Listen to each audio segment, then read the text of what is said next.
पंचीकरण. पंचीकरण या ग्रंथामध्ये पान नंबर आहे 29 आणि 29 पानावर स्वरूप विस्मरणाविषयी सिंहाचा दृष्टांत. आतापर्यंत आपण अनुबंध चतुष्टयाचा विचार केलेला आहे. तो विचार केल्यानंतर ग्रंथाला प्रारंभ करण्याच्या पूर्वी सुरुवातीला एक चौपाई सांगितलेली आहे. त्या चौपाईमध्ये सांगितलेलं आहे की या असणाऱ्या जीवाला अनेक दिवसाचा भ्रम झालेला आहे आणि त्या भ्रमामुळे तो स्वतःला काय मानत आहे? देह मानत आहे आत्मा, पण त्या आत्म्यालाच काय मानत आहे? तर देह मानत आहे, किंवा आहे देह, त्या देहालाच काय मानत आहे? आत्मा मानत आहे. आणि यामुळे या आत्म्याला देह मानल्यामुळे किंवा देहाला आत्मा मानल्यामुळे त्याला या 84 लक्ष योनीमध्ये पुन्हा फिरावं लागत आहे. यासाठी एक दृष्टांत त्यांनी सांगितला ब्राह्मणाचा. ब्राह्मणाने भांग पिल्यामुळे त्याला नशा आली आणि नशेमध्ये तो ब्राह्मणपणा विसरला आणि स्वतःला शूद्र मानू लागला. पण एक त्या असणाऱ्या ब्राह्मणाचा हिताची इच्छा करणारा मित्र त्याला भेटला आणि त्याने काय केलं तर त्याला तूप पाजला आणि त्याची जी नशा आहे ती उतरवली. आणि नशा उतरवल्यानंतर त्याला मी ब्राह्मण आहे अशा प्रकारचा निश्चय त्याचा झाला आणि मी शूद्र आहे हा निश्चय नष्ट झाला. केव्हा? नशा उतरल्यानंतर. अगदी त्याच पद्धतीनं हा जो काही जीवात्मा आहे, या जीवात्म्याला सुद्धा आज्ञानरूपी नशा चढल्यामुळे त्याला मी मनुष्य आहे, मी ब्राह्मण आहे, मी क्षत्रिय आहे, मी मरणारा आहे, मी जन्मणारा आहे, मी सुखी आहे, मी दुःखी आहे, मी कर्ता आहे, मी भोक्ता आहे, मी या गावाचा आहे, मी या नावाचा आहे, अशा प्रकारचा काय झालेला आहे? भ्रम झालेला आहे. आणि तो भ्रम घालवण्यासाठी त्याच्या पूर्वपुण्याईने त्याला ब्रह्मनिष्ठ सद्गुरू भेटतात. आणि ब्रह्मनिष्ठ सद्गुरूंची भेट झाल्यानंतर कायेने, वाचेने आणि मनाने त्यांची सेवा करून ती श्रीगुरू प्रसन्न होऊन त्याला काय करतात? ब्रह्मविद्या रूप उपदेश करतात. म्हणजे ब्रह्मविद्यारूप तूप त्याला पाजतात. आणि ब्रह्मविद्यारूप तूप पाजल्यानंतर म्हणजे ब्रह्मविद्येचा उपदेश केल्यानंतर आज्ञानरूप नशा काय होते? तिची नष्ट होते. आज्ञानरूप नशा उतरून जाते आणि त्याला मी सच्चिदानंदरूप ब्रह्म आहे अशा प्रकारचं त्याला ज्ञान होतं. हे काल आपण बघितलं. आणखीन त्या भ्रमाविषयी, स्वरूपाच्या विस्मरणाविषयी काय करतात? आता एक दृष्टांत देतात. दृष्टांत थोडक्यात असा आहे की एक सिंहाचं पिल्लू मेंढ्याच्या कळपामध्ये गेल्यानंतर ते स्वतःला मेंढा समजायला लागलं. आहे कोण? सिंह, पण ते स्वतःला समजायला लागलं मेंढा. मग त्याचाच असणारे एक जात भाई येतो आणि त्याला सांगतो, अरे तू मेंढा नाही, तू सिंह आहे. आणि नंतर मग त्याला त्याच्या लक्षणाने दाखवून देतो की तू सिंहच आहे. आणि मग नंतर लक्षणाने दाखवून दिल्यानंतर तो स्वतःला काय समजतो? सिंह समजतो. तोच या ठिकाणी काय करतात? दृष्टांत देतात. बघा, एक धनगर दररोज आपल्या शेळ्या व मेंढ्या चरवण्यासाठी रानात घेऊन जात असे. या ठिकाणी एक धनगर होता आणि तो आपले जे काही शेळ्या आणि मेंढ्या आहेत तो चारण्यासाठी रानामध्ये न्यायचा, रोज न्यायचा. तेथून जवळच असणाऱ्या एका पर्वताच्या गुहेत नुकतीच एक सिंहीण विहून तिला 2 पोरे झाली होती.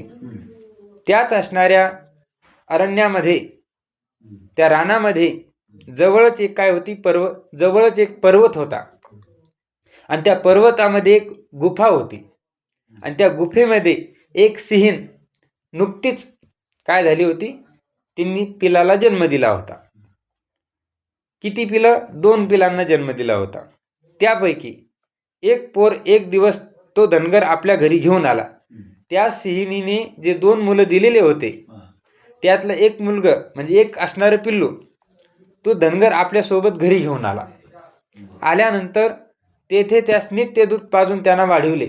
मग नित्य रोज काय करायचा? तो त्या सिंहिणीच्या पिलाला दूध पाजायचा आणि दूध पाजून त्याला वाढवलं, त्याला मोठं केलं.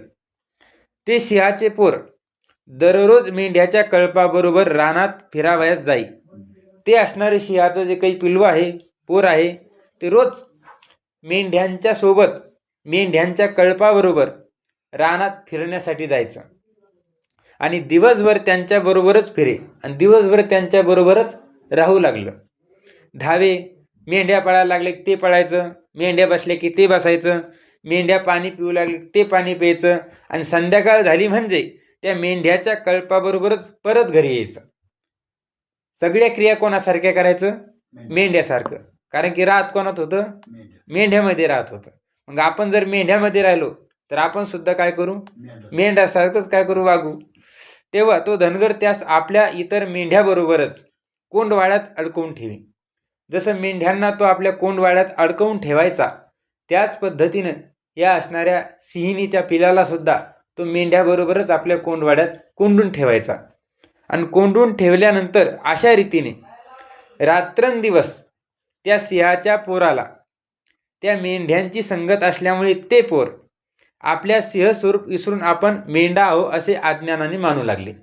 म्हणजे रोज खाता पिता उठता बैसता तो मेंढ्यांच्या संगतीमध्ये ते पिलू राहू लागलं आणि त्यामुळे तो स्वतः मी सिंह आहे हे विसरून गेला आणि त्यांच्या संगतीमध्ये राहू लागल्यामुळे मी मेंढाच आहे अशा प्रकारचं समजू लागला. कशामुळे? तर अज्ञानामुळे. त्या सिंहाच्या पिलाला स्वतःच्या स्वरूपाचं काय निर्माण झालं? अज्ञान निर्माण झालं. म्हणजे मी सिंह आहे हे त्याला काय झालं? हे अज्ञान त्याच्या ठिकाणी होतं. का झालं ते? कारण की संगत कोणाची धरली? मेंढ्यांची. आणि स्वतःला मेंढाच समजू लागला. बघा, रात्रंदिवस त्या सिंहाच्या पोराला त्या मेंढ्याची संगती असल्यामुळे, संगती कोणाची होती? मेंढ्यांची. ते पोर आपले सिंह स्वरूप विसरून मी सिंह आहे हे विसरून तो गेला आणि आपण मेंढा आहो असे ते अज्ञानाने, असा तो अज्ञानाने मानू लागला. म्हणजे मी सिंह आहे हे विसरला आणि अज्ञानामुळे मी मेंढा आहे असं तो मानू लागला. व तो धनगरही त्यास प्रत्येक वेळी मेंढा म्हणून हाक मारू लागला. आणि धनगर सुद्धा काय करू लागला? तर हा मेंढा आहे आणि त्याला मेंढा म्हणून हाक मारू लागला. एक दिवस सुद्धा त्याने त्या सिंह म्हणून हाक मारली नाही. एक सुद्धा दिवस त्याला सिंह, तू सिंह आहे इकडी असं म्हणून कधीच हाक मारली नाही. हा काय दृष्टांत आहे? हा.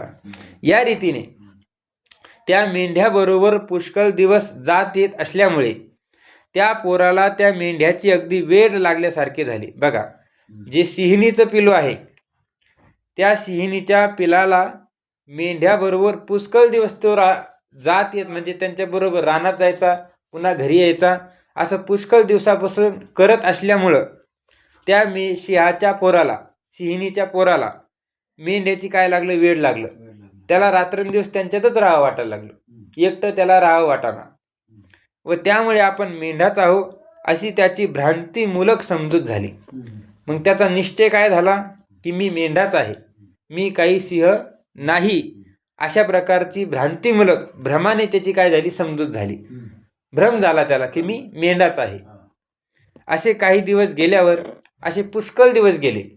एक दिवस तो सिंह रानात नित्याप्रमाणे मेंढ्याच्या कळपातच चरतो आहे. इतक्यात जवळच्या पर्वतातून दुसरा सिंह बाहेर आला.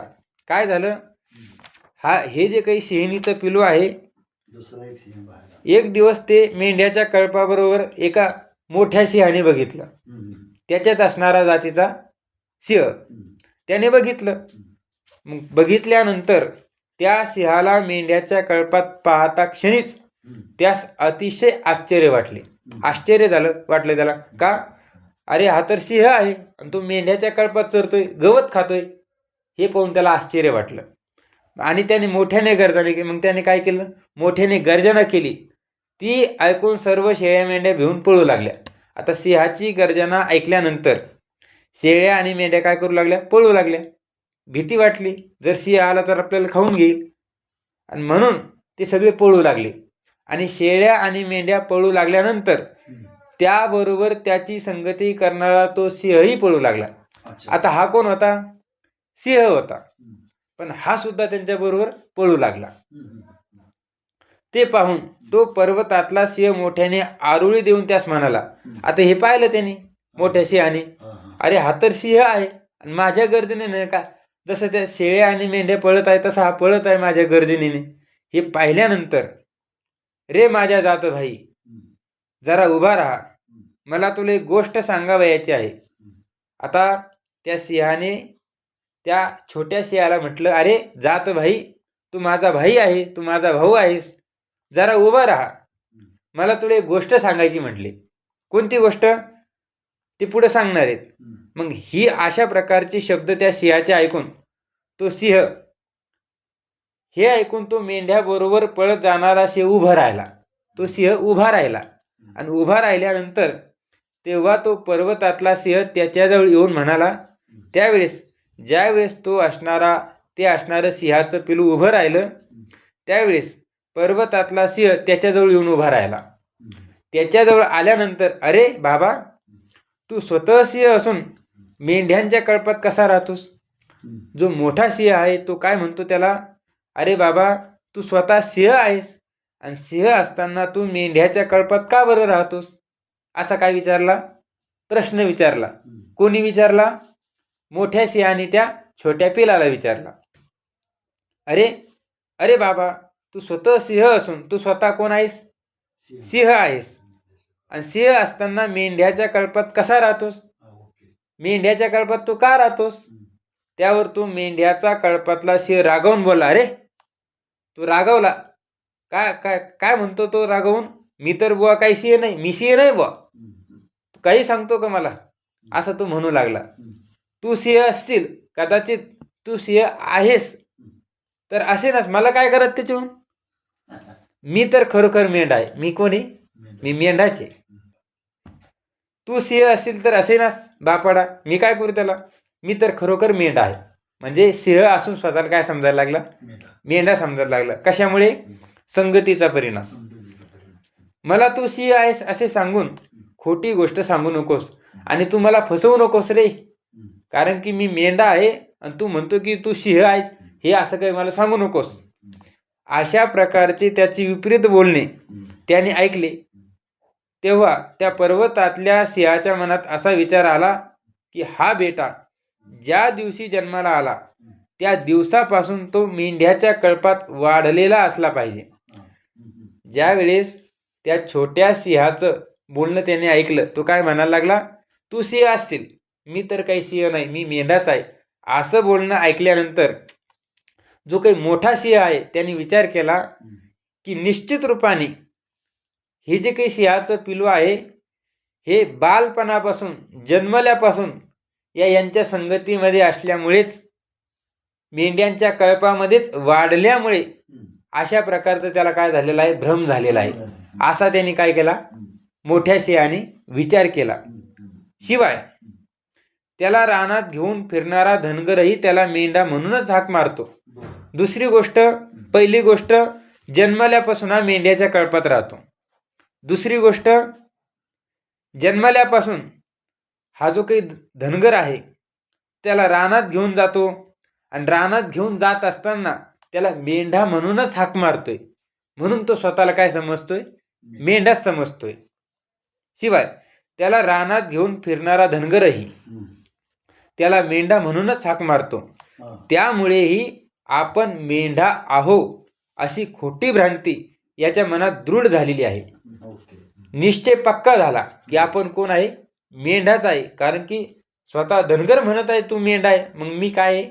मेंढाच आहे. अशा प्रकारची भ्रांतीमूलक त्याला काय झालेली आहे? समजूत झालेली आहे की मी मेंढाच आहे. अशी त्या पर्वतातल्या सिंहाच्या मनाची खात्री झाली. कारण की ज्या अर्थी मी त्याला एवढं सांगतोय की तू मेंढा नाही, तू सिंह आहेस, पण हा मानायला तयार नाही. न मानण्याचं कारण काय? जन्मल्यापासून मेंढ्याच्या कळपात राहू लागलेला आहे आणि हा जो काही धनगर आहे तो सुद्धा त्याला मेंढा म्हणून हाक मारतोय आणि म्हणून हा स्वतःला मेंढा समजतोय. अशी खात्री त्या पर्वतातल्या सिंहाला झाली. निश्चय झाला त्याचा सुद्धा की याला मोठा भ्रम झालेला आहे. तर आता याची ही खोटी भ्रांती आपण उपदेश करूनच घालवली पाहिजे. आणि म्हणून तो सिंह, पर्वतातला सिंह, त्या मेंढ्याच्या कळपात असणाऱ्या सिंहाला म्हणतोय की आता याची जी काही याचा जो काही भ्रम आहे तो भ्रम आपण उपदेश करूनच घालवला पाहिजे, कारण की उपदेशाशिवाय याचा भ्रम जाणार नाही. असा विचार करून तो पर्वतातला सिंह मेंढ्यातल्या भ्रांत सिंहाला म्हणतो. मग विचार केला त्याने, याचं आपल्याला कल्याण करायचंच, कारण की संत महात्मे जे अवतार घेतात ते अज्ञानी जीवांचा उद्धार करण्यासाठीच घेतात. उद्धारावया आले जड जीवा. तर जड जीवाला जरी त्याची आवश्यकता वाटली नाही, पण संत महात्मे त्याला कशा न कशा पद्धतीने काय करतात, त्याचा उद्धार करण्यासाठी प्रयत्न करतात. तसा अंतकरणामध्ये दया असते, आणि त्या दयेमुळे या सिंहाला सुद्धा दया उत्पन्न झाली की हा सिंह असताना स्वतःला मेंढा समजतोय, याने स्वतःला सिंह समजावं यासाठी तो असणारा सिंह काय करतोय, आता उपदेश करतोय. काय उपदेश करतो, कसा उपदेश करतो, त्याचं वर्णन या ठिकाणी करतात. अरे बाबा, तू विचार करून खरे काय ते पहा तर खरे. तो पर्वतातला जो सिंह आहे तो त्या मेंढ्यामध्ये राहणाऱ्या सिंहाला म्हणतो, अरे तू एकदा विचार तर कर ना, नेमकं तू आहे कोण, आहे मी कोण हा करावा विचार. नेमकं तू मी कोण आहे हे विचार तर कर ना तू. असा तो पर्वतातला सिंह बोलतो. हे मेंढे सर्व लहान आहेत, पण तू तर त्यांच्याहून मोठा आहेस.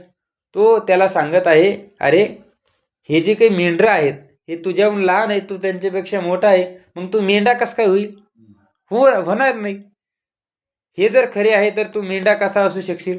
म्हणजे पहिलं लक्षण त्यांनी सांगितलं की मेंढ्या कशा असतात, छोट्या असतात. तू त्यांच्यापेक्षा मोठा आहे, आणि तू मोठा आहे त्या छोट्या आहे, मग तू मेंढा कसा काय होशील, होणार नाही. त्यावर तो अज्ञसिंह म्हणाला, मी मेंढा आहे याविषयी संशयच नाही. एवढं सांगून सुद्धा तो मेंढ्यातला सिंह काय म्हणतो, नाही बा मी मेंढाच आहे. त्या जरी लहान असल्या आणि मी जरी मोठा असलो तरी मी कोण आहे, मेंढाच आहे. मग कदाचित मी मोठा मेंढा असेल. तो काय म्हणतो, कदाचित मी यांच्यापेक्षा मोठा मेंढा असेल, ते छोटे मेंढे. हे ऐकून तो पर्वतातला सिंह म्हणाला, अरे बाळा, तू पुन्हा विचार करून बघ आणि माझ्याकडे पहा. आता असं सांगून सुद्धा तो काय म्हणाला, मी मोठा मेंढा आहे, ते छोटे मेंढे आहेत.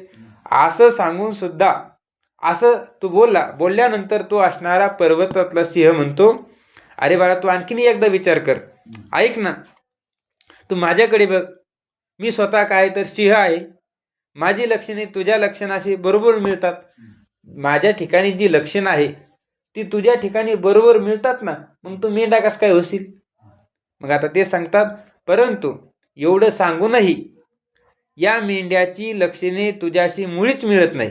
म्हणजे त्या ठिकाणी सांगायचं काय की हे जे काही मेंढरं आहेत त्या मेंढराची लक्षणं तुझ्याशी मिळत नाहीये. कशी ती पहा. आता मेंढराची काय लक्षणं असतात आणि सिंहाची काय लक्षणं असतात ते या ठिकाणी सांगतात. मेंढ्यांच्या चारही पायास खूर आहेत. मेंढ्यांच्या पायाला काय असते, खूर असते. परंतु तुझ्या व माझ्या प्रत्येक पायास 5-5 नखे आहेत. म्हणजे पहिलं लक्षण सांगितलं, पहिली ओळख, मेंढ्यांच्या पायाला काय, खूर आहेत, आणि तुझ्या माझ्या पायाला काय, नख आहेत, पण 5-5 नख आहे. तेव्हा तुझ्याबरोबर मेंढ्याचे एक लक्षण अगोदरच जुळत नाही. म्हणजे मेंढ्याचं लक्षण तुझ्याशी जुळतंय का, नाही. मेंढ्यांना खूर आहे, तुला नख आहे, आणि तुझ्यात आणि माझ्यात काय तर साम्य आहे. म्हणजे तुझं आणि माझं लक्षण सारखं आहे, पण तुझं आणि त्या मेंढ्यांचं लक्षण सारखं आहे का, नाहीये. लक्षात येऊ राहिलं ना.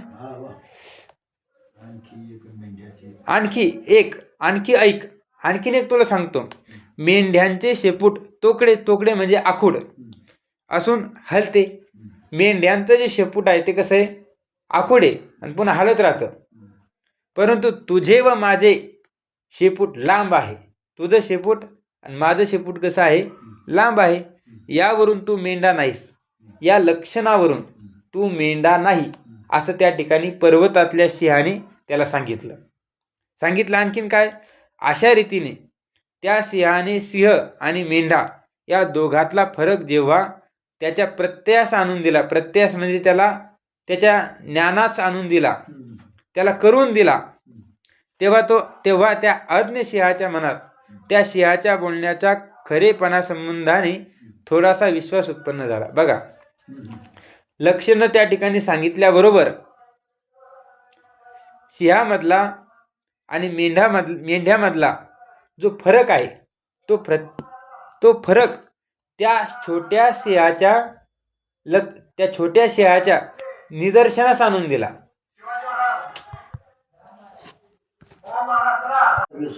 तर बघा काय सांगतात या ठिकाणी, अशा रीतीने त्या सिंहाने सिंह आणि मेंढा या दोघातला फरक जेव्हा त्याच्या प्रत्ययास आणून दिला, प्रत्ययास म्हणजे त्याला समजावून सांगितलं की सिंह कसा असतो आणि मेंढा कसा असतो, सिंहाचे लक्षणं कसे असतात आणि मेंढ्याचे लक्षणं कसे असतात, अशा प्रकारचा फरक ज्यावेळेस त्या छोट्या असणाऱ्या सिंहाला आणून दिला, तेव्हा त्या अज्ञ सिंहाच्या मनात, अज्ञ म्हणजे तो जो छोटा सिंह होता तो कसा होता, अज्ञ होता. म्हणजे त्याला मी सिंह आहे अशा प्रकारचं ज्ञान नव्हतं, म्हणून त्याला काय म्हटलं, अज्ञ सिंह म्हटलं.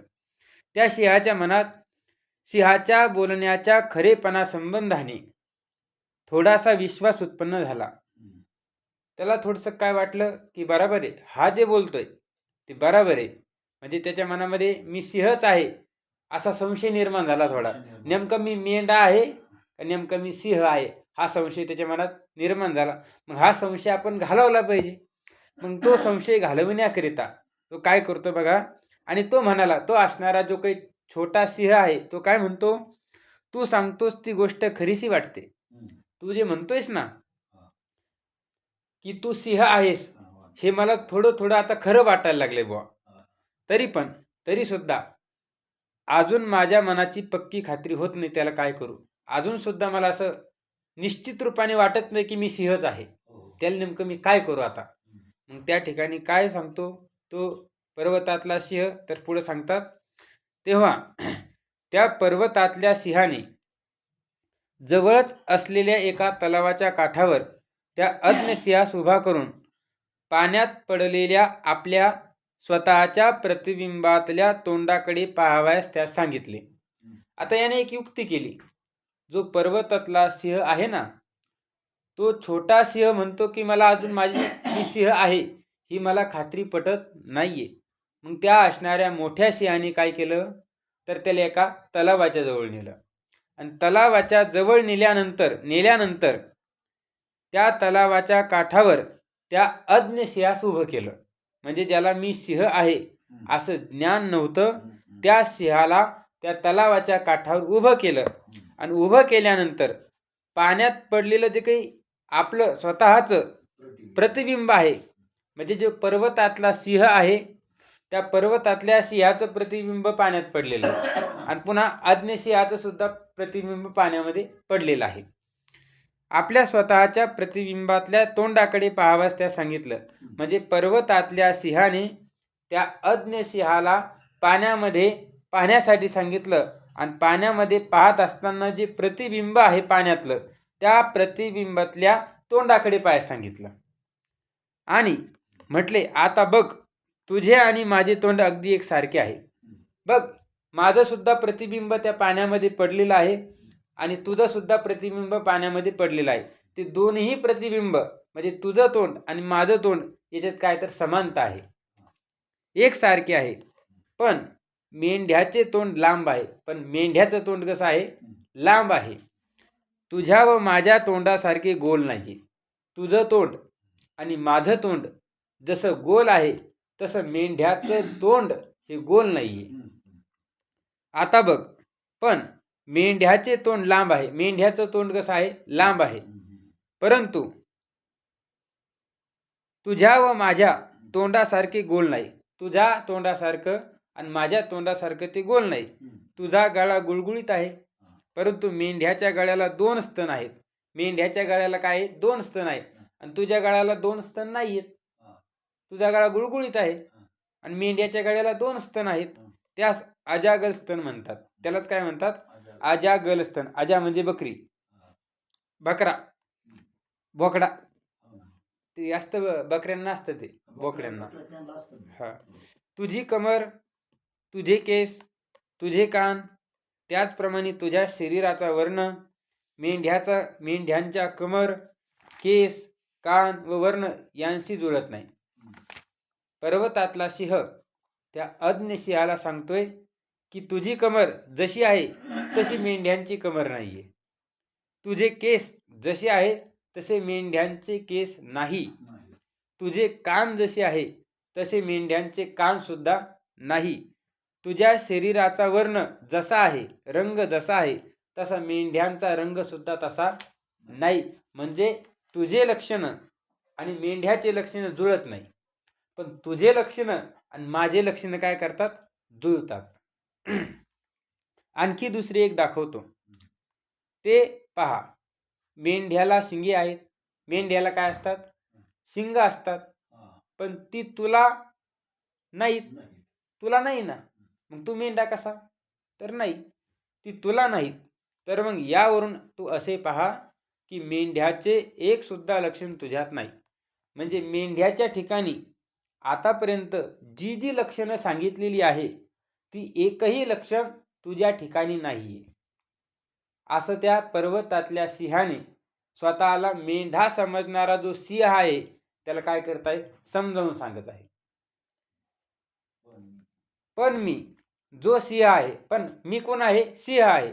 आणि तुझे आणि माझे लक्षण मात्र जुळतात.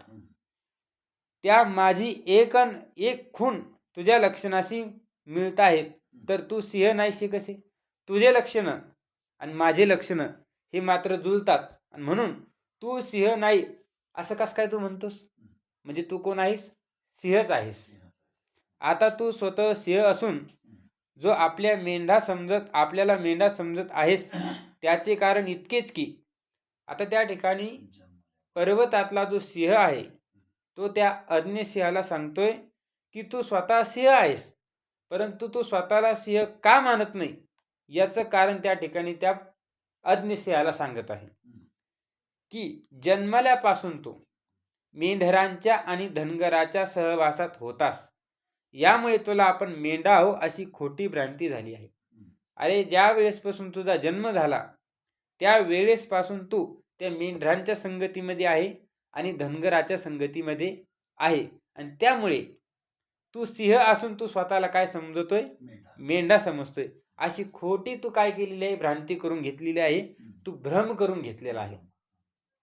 तर मग आता आपण मेंढा आहो अशी खोटी भ्रांती सोडून आपण सिंह आहो असा मनाचा पक्का निश्चय कर. आता तू एकच निश्चय कर. काय कर? तर मी मेंढा नाही. मी कोण आहे? तर मी सिंह आहे. अशा प्रकारचा तू काय कर? पक्का निश्चय कर. हे त्याचे सर्व बोलणे ऐकून त्याचा त्या अज्ञ सिंहाने पूर्ण विचार केला. बघा, पर्वतातल्या सिंहाचं जो काही हित उपदेश आहे तो ऐकल्यानंतर त्या अज्ञ सिंहाने त्याचा विचार करू लागला. तो आणि विचार केला आणि आपली सर्व लक्षणे तपासून पाहिली. म्हणजे त्या सिंहाच्या ठिकाणी जी लक्षणं आहे आणि या सिंहाच्या ठिकाणी जी लक्षणं आहे ती त्याने तपासून बघितली. तेव्हा आपण सिंह आहो अशी त्याची मनाची खात्री झाली. त्यानंतर मग त्याला मी सिंह आहे अशा प्रकारचा त्याचा मनाचा निश्चय झाला आणि त्याला पश्चाताप होऊन तो म्हणाला, अरे रे, उगीच इतके दिवस मेंढ्याच्या सहवासामुळे मी स्वतः मेंढाच आहे असे समजून फसलो गेलो. मग तो नंतर पश्चाताप करू लागला. काय पश्चाताप करू लागला? की तो म्हणतो, अरे अरे अरे अरे, इतक्या दिवस मी या मेंढ्यांच्या संगतीमध्ये राहून स्वतःला मेंढाच समजत होतो.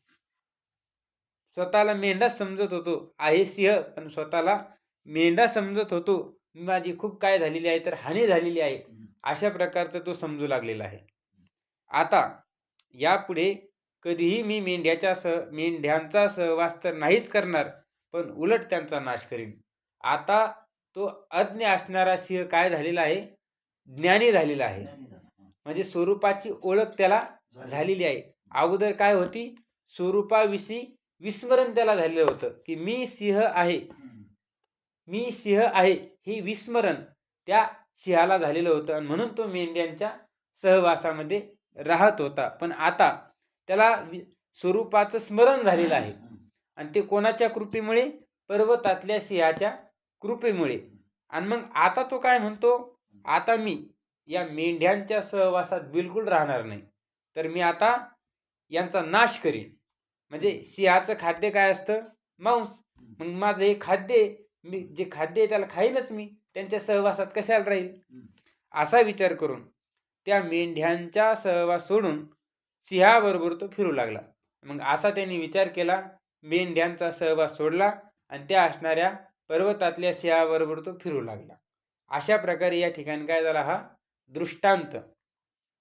या दृष्टांतातून एकच तात्पर्य, सिंहाला स्वतःच्या स्वरूपाचं विस्मरण झाल्यामुळे आणि संगत चांगली नसल्यामुळे तो स्वतःला मेंढा समजू लागला. आणि ज्यावेळेस त्याला दुसरा सिंह भेटला आणि त्यानं त्याला हितोपदेश केला, त्यावेळेस तो स्वतःला जे मेंढा समजायचा ते आता समजत नाही, स्वतःला काय समजतोय? सिंह समजतोय. तशाच प्रकारे आता काय करतात? वर सांगितलेला जो काही दृष्टांत आहे त्याचा सिद्धांत सांगतात. जसं आता अगोदर काय सांगितलं होतं? ब्राह्मणाचा विषय सांगितला होता.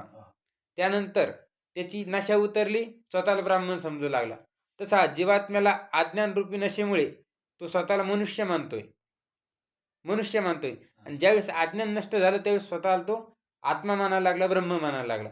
तसं या ठिकाणी या सिंहाला अगोदर काय झालं? भ्रम झाला, स्वरूपाचं विस्मरण झालं आणि पुन्हा त्याला सांगितलं गेलं की तुझी लक्षणं आणि माझी लक्षणे एकच आहे, म्हणजे त्याला तू सिंहच आहे असा उपदेश केल्यानंतर तो स्वतःला सिंह समजू लागला. आता याच दृष्टांताचा या ठिकाणी सिद्धांत. आता उपरोक्त दृष्टांताचा सिद्धांत. उपरोक्त म्हणजे वर सांगितलेल्या दृष्टांताचा सिद्धांत. देहाचा द्रष्टा जीवात्मा खरा. बघा, जीवात्मा जो आहे तो देहाचा काय आहे? द्रष्टा आहे. देहाचा द्रष्टा आहे म्हणजे देहाला पाहणारा आहे. देहाला पाहणारा आहे. जसं आपण या ग्लासाला पाहतो, खरा म्हणजे खरोखर जर विचार केला तर जीवात्मा हा कोण आहे? या देहाला पाहणारा आहे.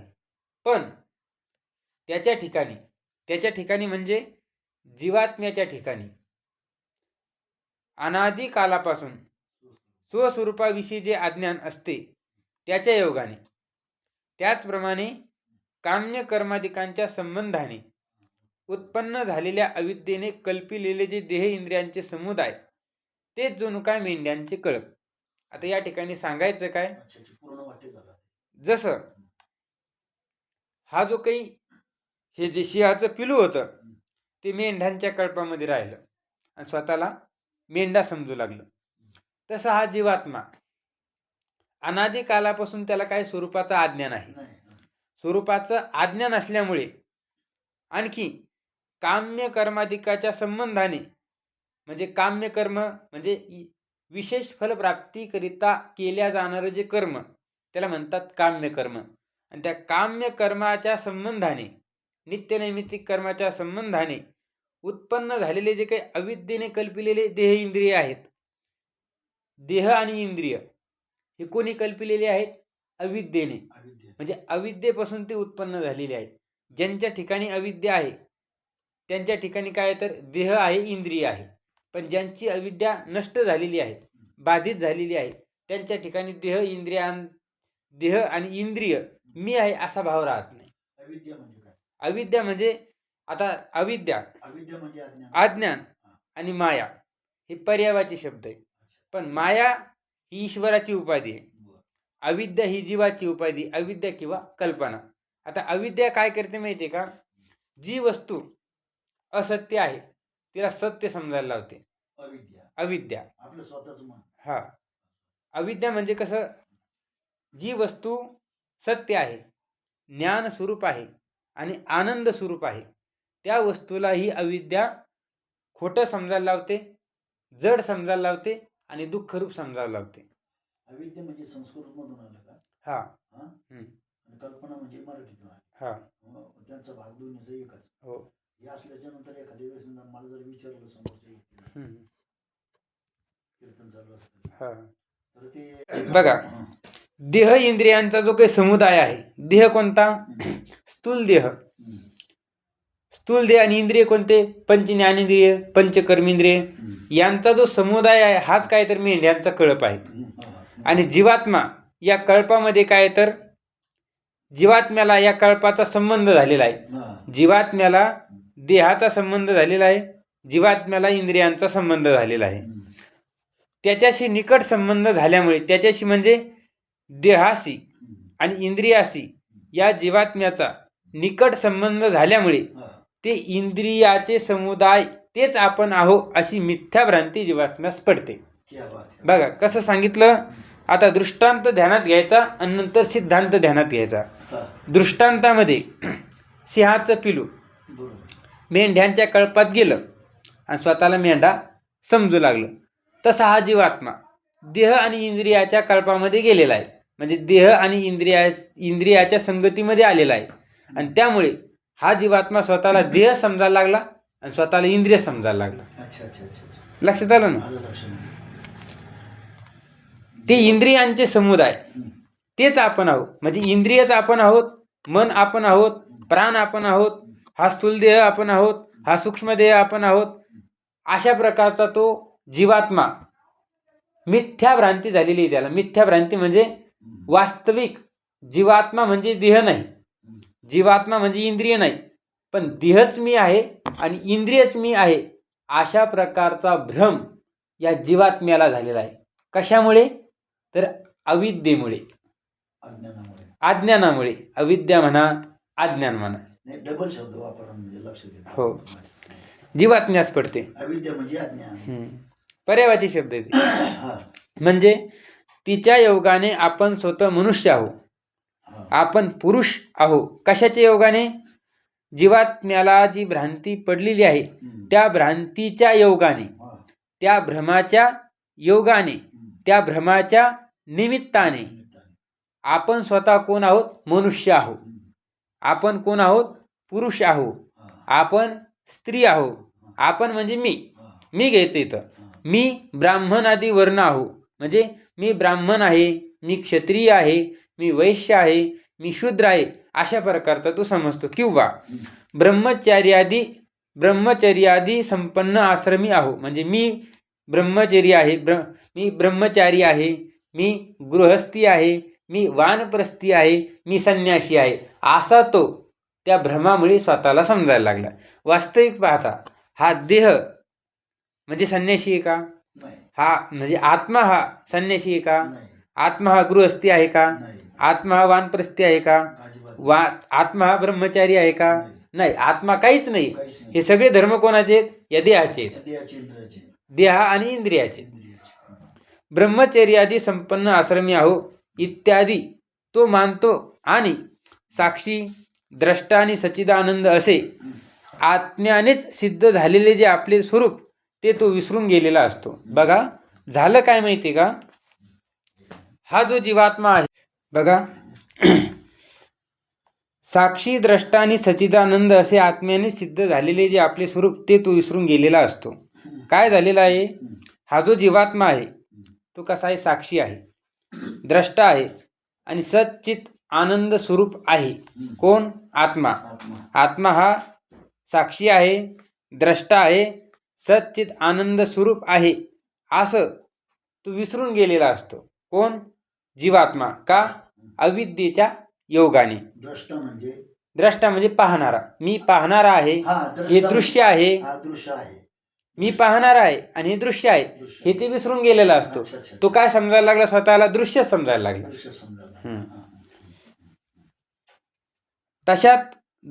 तशा दृष्टांतातील धनगरासारखा एखादा भेदवादी गुरु जर त्यास भेटला तर तू संसारी आहेस, देह आहेस, कर्ता आहेस, भोक्ता आहेस असा त्यास विपरीत बोध करून त्याचे अज्ञान दृढ करतो.